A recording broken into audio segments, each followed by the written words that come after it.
Hi there. One of the features folks ask me about frequently is the ability to capture a screenshot or a portion of the screen. There's a marvelous tool from Windows called the Snipping tool. It's very handy if you want to get something like an error message to call tech support about. Anyhow, let's click down on the Start button and just type the letters snip. That's all you need.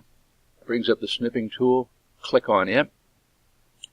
And you've got a lot of modes to choose with. You can go with the free form and drag the mouse around in a little circle like this, whatever, something like that, and release, and you get that. I don't particularly like that one. I frequently use the rectangular feature. Let's go ahead and switch back to that. Rectangular snip, and we hit a new one, and this time I'm going to drag the cursor around all this, release it, and File, Save As, and I'll just call it something like Screenshot. And save it wherever you like.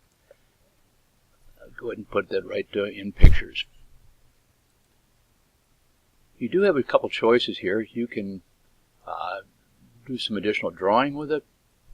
Maybe you want to highlight something in here like this. If you don't like that, you can hit the eraser key, get rid of it. You can highlight with the yellow highlighter. Does a nice job.